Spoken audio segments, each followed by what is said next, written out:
Look, first of all, I think it's a very serious matter for us for a number of reasons. 25% plus an unspecified penalty for our buying oil and gas from Russia. It could take it up to 35, 45, we don't know how much. There's even talk of a 100% penalty which will destroy our trade with America. It may be just a bargaining tactic. As you know, the trade negotiations are still going on. And therefore, there is a possibility that in the course of negotiations, this may come down. If it doesn't, it will certainly damage our exports, because America is a very big market for us. I think our exports alone are $87-90 billion.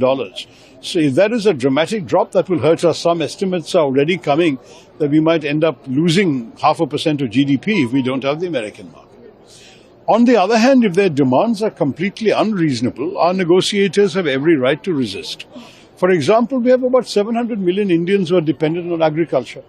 We cannot risk their livelihoods to make America happy. America has to understand our needs as well.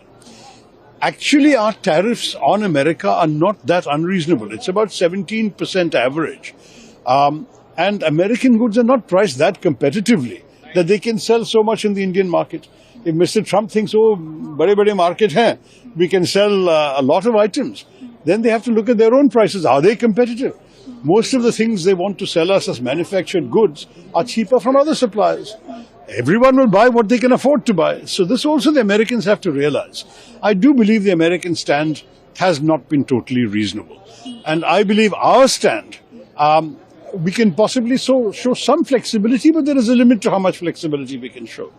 Everything depends on the ongoing negotiations. I wish our negotiators good luck and good courage, because we can't afford to buckle under. We have to keep our national interests as number one in our minds. Also, we talk about Trump's recent fresh tweet in the morning where he said that the Russia and India economy is so weak, targeting India. How do you see that? Now, look, I mean, the honest truth is that the Russian economy is half the size of our economy. So you can't rely on, and Russia has become increasingly dependent on China as well. So we have to bear all this in mind. Look, it's a very complex scenario. We can't just talk in 5 minutes about it.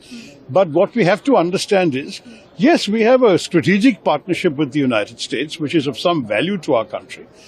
But there has to be a reasonable conversation amongst friends. You cannot have a situation where one side makes unilateral demands and us as a country, we have to just take it lying down. That will not happen. India is a proud and self-respecting independent nation. We have our interests, we have our red lines, and on that basis, there will be some things we can discuss, some things we will not be able to, just as they also have their own red lines. So I think there has to be some give and take. Let's wait as the negotiations progress. We can analyze all the implications, but this is not the final answer. There has got to be some more negotiating to be done. Sir, Pakistan trade deal with Pakistan, sir, trade deal with Pakistan, how do you see that? I think that they may have some illusions about finding oil in Pakistan. I wish them luck. You remember that, we were all one country at one time. I have not seen any reports that there was a great deal of oil to be found in what is today Pakistan. But if the Americans want to look, let them look. I mean, we looked, as you know, we found some oil in Bombay High, we found some oil in Assam. But we are importing 86% of our oil and gas needs. So I don't know how much they're going to find. But I mean, look, as far as I'm concerned, let them do what they like with other countries. So the only issue that matters to me is what they do with our country.